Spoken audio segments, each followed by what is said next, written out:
मिश्रा जा रहा हूँ पास, आ रहा हूँ। ऋचा राजपूत, एक जो प्रश्न अभी यही जोशी जी ने उठाया, कौन माई का लाल इतना घी खाया है कि राम मंदिर पे बुलडोजर चला दे? चाहे सीटें 100 आए, चाहे 400 आए, चाहे 500 आए, उससे क्या मतलब है? कोई इतना बड़ा राजनेता है, कोई ऐसा दल है जो राम मंदिर में बुलडोजर चला देगा? नहीं। जो बात संभव नहीं भारत में, न दिन में न रात में, किसी सूरत में नहीं। सूर्य पश्चिम से निकल आए, गंगा दक्षिण वाहिनी हो जाए, तब भी ऐसा संभव नहीं कि राम मंदिर में कोई बुलडोजर चला दे।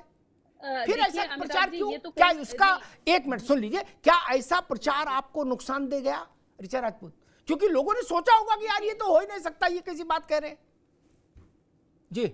विपक्ष ने एक काम बहुत अच्छा किया है, जितना वो इस्तेमाल दुष्प्रचार का कर सकता था, उसने दुष्प्रचार बहुत अच्छा किया। और आज मेरे सपा की प्रवक्ता जी के मुंह से कैसे फूल झड़ रहे हैं। अभी एक दिन पहले जब हम लोग डिबेट में बैठते थे, तो किस तरीके की भाषा इस्तेमाल किया करते थे। यही लोग एक दिन पहले रात भर ट्विटर पे ईवीएम खराब है, ईवीएम हैक होगी, यहाँ पर दंगा हो सकता है। इनके पप्पू यादव ने ये बोला कि सब लोग लाठी लेके तैयार रहना, महाभारत कर देंगे, रक्त रंजित कर देंगे। यही सब तरीके अभी मैंने रात तक पढ़े थे, लेकिन आज एकदम बिल्कुल स्वच्छ छवि लेके हम तो धर्मात्मा है। चलिए कोई बात नहीं। ये बताइए, आप राम मंदिर पे तो बुलडोजर नहीं चलवाएंगे और किसी की इतनी क्षमता भी नहीं है, लेकिन क्या आप लोगों ने बाबरी मस्जिद के समय जब राम मंदिर आंदोलन हुआ था तो गोली नहीं चलवाई थी? तो देखिए, ये तो जनता को पता है। आप ये मत कहिए कि आप ये नहीं कर सकते थे, और ना ही आप ये पीडीए का रोना रोइए। इनकम्बेंसी होती है। एक समय पे ऐसा भी था कि कांग्रेस पार्टी 10 साल के बाद रही, और तीसरी बार जब नेहरू जी बने उसके बाद वो नहीं बने। तो ये मत मानिए कि आप कोई भगवान का अवतारी है और कोई भगवान बन के लगातार सरकार चलाएगा। लेकिन जो आप ये जो देखिए, अखिलेश यादव जी के पास केवल उत्तर प्रदेश था जिसमें उन्हें काम करना था, जिसमें उन्हें लगना था। और कहीं ना कहीं मैंने तो बैठते एक तारीफ करी अखिलेश जी की, कि यदि अखिलेश जी ने मेहनत करके इतनी सीटें निकाली है तो उनको शुभकामनाएं। लेकिन हमारी तरफ से क्या कमी रही? जैसे उन्होंने बोला कि अगर प्रत्याशी बदला जाना था, जनता की मांग अलग थी। लेकिन अगर आप विकास के मुद्दे की बात करेंगे, या फिर लोकसभा चुनाव नाली खरंजे के लिए नहीं किया जाता है, लोकसभा का चुनाव प्रधानमंत्री चुनता है। तो मुझे नहीं लगता ये जो दुष्प्रचार इन्होंने लगातार किया, सबसे पहले शुरुआत करी आरक्षण को लेके, तो कहीं ना कहीं हमारी उत्तर प्रदेश की जनता इतनी विकसित और इतनी समझदार नहीं है कि आप तुरंत गरीब तबके में उसको खंडन कर दोगे। हम लोग ने बहुत प्रयास किया, मुझे लगता है आपके चैनल से भी कई बार आपने खुल के बोला आरक्षण को लेके, कौन ऐसा माई का लाल है जो आरक्षण खत्म कर देगा। लेकिन जब दुष्प्रचार शुरू हो जाता है तो झूठ को सुनते सुनते भी आदमी उसको सच मानने लगता है। मैंने ऋचा रुकना होगा एक, ऋचा एक मिनट रुकना होगा, एक जोशी जी एक मिनट रुकिए। एक बड़ी खबर आ रही है, वाराणसी से प्रधानमंत्री नरेंद्र मोदी चुनाव जीत गए हैं। उनका मार्जिन है 1,52,513, 1,52,513 वोट से जीते हैं प्रधानमंत्री बनारस से। ये मार्जिन उनके 14 और 19 के चुनाव के मार्जिन से काफी कम है। ऋचा राजपूत जो बातें कह रही हैं वो बातें आत्मालोचन और समीक्षा की ओर इशारा नहीं कर रही पार्टी का। मेरे जैसा पार्टी का मास्टर हो, रेफरी हो, कोच हो, तो मैं तो पहले सीधा खड़ा कर दूं सबको कि जो ये मुझसे कहे कि विपक्ष ने दुष्प्रचार किया, मैं को इनको पार्टी से निकाल दो। जब वो दुष्प्रचार कर रहे थे तो आप कुल्फी खाने गए थे? आप क्यों नहीं जमीन पर वो लड़े उसके लिए? नहीं, ये विचार अभी ऐसे नहीं ना।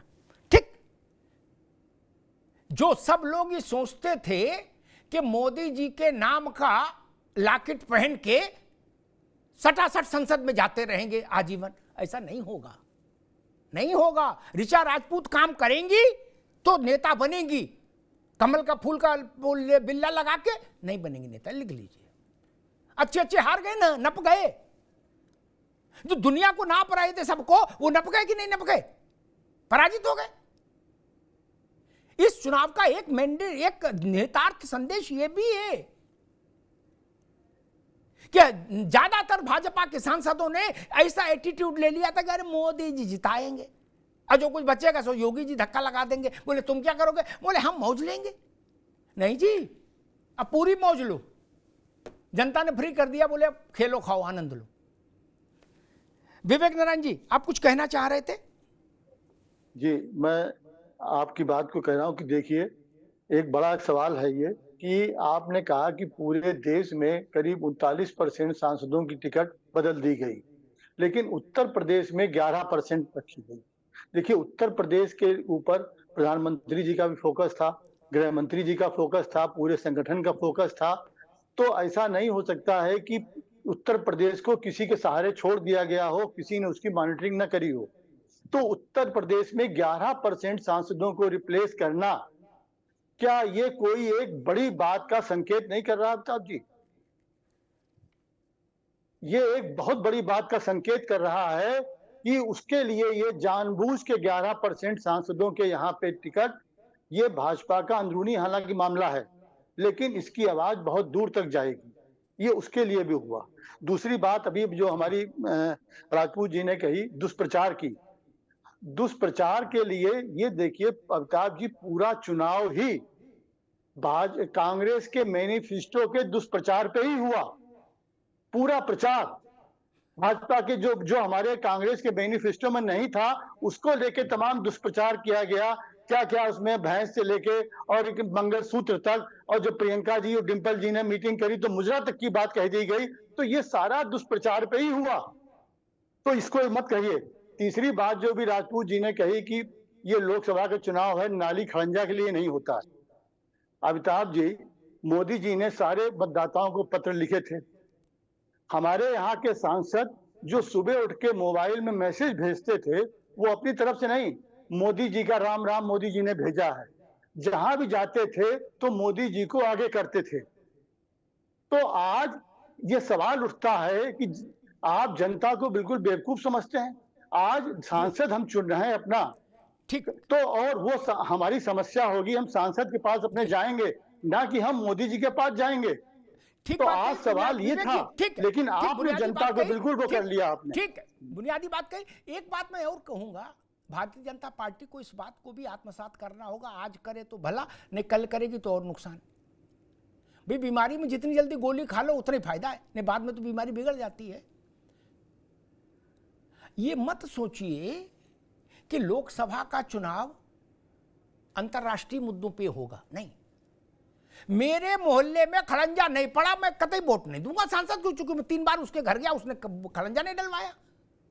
मुझे इससे क्या मतलब जापान ने क्या बोला और अफ्रीका ने क्या बोला और होनोलुलु क्या कर रहा है, क्या मतलब है? बोले नहीं ट्रंप को देखो क्या बोल रहा है, रीगन आया, वो बाइडन आ रहे हैं। अरे हमसे क्या लेना देना यार बाइडन का? मेरे घर में नल आ रहा है, नल में पानी आ रहा है कि नहीं आ रहा, मेरे लिए विषय नहीं क्या? मेरे घर में 3 दिन पानी ना आए और ऋचा राजपूत मुझसे कहेंगे नहीं अमिताभ जी अंतर्राष्ट्रीय विषयों पर मतदान करिए। कहते मतदान नहीं करूंगा, मैं 3 दिन ना आया नहीं, और आप कह रहे अंतर्राष्ट्रीय विषयों पर मतदान करिए। ये नहीं चलता बाबू। भाजपा के कार्यकर्ताओं ने अपने मेहनत ना करने के लिए, मैं बड़ी बात कह रहा हूं, मेहनत ना करने के लिए क्या तर्क निकाला कि जी राष्ट्रीय अंतर्राष्ट्रीय मुद्दों पर चुनाव हो रहा है तो हमें तो काम करने की जरूरत ही नहीं, वो तो सब मोदी जी की जिम्मे। फिर बोले आप लोग क्या करोगे? बोले हम लोग झालपुरी खाएंगे। नहीं, एक तीखा सवाल पूछ लेता हूं। बनारस में 3.5 महीने से, ऋचा आपको जानकारी होगी, नहीं होगी तो पता कर लेंगे, वो तो बहुत छोटी सी जानकारी, तुरंत पता लग जाएगी। 3.5 महीने से देश भर के बड़े बड़े वीर व्रतधारी वहां इकट्ठे थे। क्या वहां खर्चा भी हो रहा था उन पर? क्या? और पार्टी उन पर भरोसा, मोदी जी तो उन पर भरोसा कर रहे होंगे। क्या आज पता लग गया कि उन्होंने कितनी ज्यादा मेहनत की? क्या आज रिजल्ट ने बता दिया? मैं यहां नाम भी ले सकता हूं उन सब लोगों के, क्या जिनके लिए कहा जाता था कि ये इलेक्शन के मैनेज बहुत बड़े जादूगर हैं, ये दिस हैं, ये दैट हैं। क्या 1,62,000 कितना है? ये जिम्मेदारी मोदी जी की थी कि उनका मार्जिन बढ़े? क्या ये जिम्मेदारी पार्टी के लोगों की थी, पार्टी के नेताओं की थी।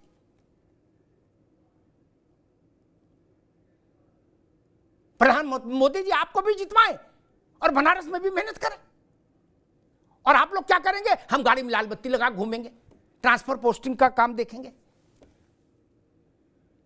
संगठन में विचलन यहीं से पैदा होता है ऋचा राजपूत। अच्छी लगे तो भली भला, बुरी लगे तो पानी पी लो। संगठन में विचलन यहीं शुरू होता। मैंने कितने पार्टियां ऐसे बिखरते देखी। खैर, जोशी जी,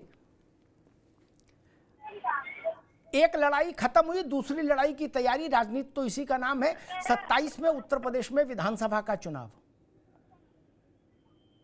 समाजवादी पार्टी के लिए वो लोकसभा से भी बड़ा चुनाव होगा, क्योंकि वहां उसकी स्टेक है सत्ता के लिए। कैसे देख रहे हैं अब 27 के विधानसभा के चुनाव को? आदरणीय हमारी जो साथी है वो ये शहरी सीट आपका जो व्यवहार है बदला हुआ है। मैं शायद उनको बताना चाहता हूँ, मैं 30 साल से सामाजिक और राजनीतिक जीवन में हूँ। लगातार 2 साल से आदरणीय अमिताभ जी के साथ डिबेट करता हूँ और मैंने इनसे बहुत गर्व से कहा था कि 4 तारीख को मैं आपके चैनल में माफी याद होगा सर मैंने, और 4 तारीख को मैं हाजिर भी हुआ हूँ। ऐसा नहीं कि मैं बच पाया हूँ, तो थोड़ा सा टिप्पणी करने से बचे थोड़ा सा। और आप ये कह रही थी कि अखिलेश जी पे तो केवल उत्तर प्रदेश था, तो मैं आदरणीय साथी आपसे पूछना चाहता हूँ, माननीय हमारे योगी जी पर क्या इंग्लैंड था? माननीय प्रदेश अध्यक्ष उत्तर भारतीय जनता पार्टी के क्या मॉरिशस था? मैं पूछना चाहता हूँ आपके संगठन मंत्री जो प्रदेश के महामंत्री संगठन हाथ जोड़ के विनम्रता से कह रहा हूँ, उन पर क्या यूरोप था? मैं उनके पास भी तो शायद प्रदेश ही था ना। और आपके केंद्र के मंत्री भी आए थे प्रचार के लिए उत्तर प्रदेश में, केंद्र का पूरा बल लगा था। हमारे नेता माननीय अखिलेश यादव जी तो और राहुल गांधी जी थे, कोई लोग लड़ रहे थे। तो आप इस तरह की भाषा आज ही देखिए, आप अभी बढ़ रही है, बहुत अच्छी बात आप बढ़े, लेकिन विनम्रता से करें। और आपने एक बहुत गलत बात कही जो मुझे सबसे बुरी लगी आपकी। आपने कहा कि हमारे यहाँ की जनता नहीं समझती। आप अभी इस मामले में अभी आप लर्निंग पोजीशन में हैं। हमारे यहाँ की जनता सबको समझती है। 4 बार हमारी सरकार थी, हमको बाहर कर दिया। आप 10 साल से अभिमान में थे, आपको न्याय तरीके से। तो कृपया करके जनता को मत दोष दीजिए। इस जीत और हार को हम दोनों को विनम्रता से स्वीकार करना चाहिए। यही पॉलिटिक्स है, यही राजनीति। और रही बात ये चुनौती है 2024 में, जो आदरणीय अमिताभ जी ने कहा, हम लोग चुनौती को स्वीकार करते हैं। हमारी जिम्मेदारी है पिछड़ा दलित अल्पसंख्यक जिन्होंने हमें भर के वोट दिया, उनके साथ खड़े रहने की, उत्तर प्रदेश के युवाओं के खड़े रहने की। जोशी जी ठीक, मैं विवेक नारायण जी के पास चलता हूं। विवेक नारायण जी, भारतीय जनता पार्टी के एक राष्ट्रीय महामंत्री हैं अरुण सिंह, उत्तर प्रदेश से ही आते हैं, राजनाथ जी के संबंधी हैं। उन्होंने आज कहा कि भाई हम इसलिए भी हार गए कि बसपा तो बिल्कुल बैठी गई जमीन में। तो मेरा प्रश्न खड़ा होता है कि क्या बसपा के भरोसे चुनाव लिया था, लड़ने का फैसला? भाई बसपा खड़ी रहे, बैठी रहे, आप अपना देखो ना। क्या इस ट्रेंड में इंडिया गठबंधन को, क्या आपको यह दिखाई देता है कि बीएसपी का जो वोट है विशेषतः दलित वोट, और उसमें भी विशेषता अगर मैं और जीरो इन करूं तो जाटव वोट, क्या गठबंधन की ओर आया? चूंकि कई जगह में आपकी सीटों का जो जीती हुई सीटें हैं उनका अवलोकन कर रहा था, तो मुझे इस बात का इशारा मिल रहा था कि बीएसपी का वोट आपके पास आया है। विवेक नारायण, आपसे मतलब समाजवादी पार्टी और कांग्रेस। आपने कही कि वोट आया, बिल्कुल आया बसपा का। और देखिए, जो इंडिया गठबंधन और हमारे राहुल जी बराबर कहते रहे कि बसपा के प्रत्याशी इसीलिए खड़े करे गए हैं कि इंडिया गठबंधन को कमजोर करने के लिए, नुकसान पहुंचाने के लिए। और जनता लेकिन आती है, उत्तर प्रदेश की जनता को साष्टांग प्रणाम है कि जिसने आज संविधान और लोकतंत्र को बचाने में अपनी इतनी बड़ी भूमिका निभाई। जिसको आप कहते हैं सूती कपड़ा पहनता है, पंखे में रहता है, तो उसके पास कोई दिमाग नहीं है। सारा दिमाग हम एसी में बैठते हैं और अच्छा कपड़ा पहनते हैं, हमारे पास है। इस बात को जनता ने बिल्कुल आपके झुठला दिया। जनता को आप बेवकूफ नहीं बना सकते हैं। आज निजी स्वार्थ के लिए आज बसपा का जो भी कुछ हुआ, लेकिन इसका फायदा निसंदेह जो आप कह रहे हैं कि इंडिया गठबंधन को मिला।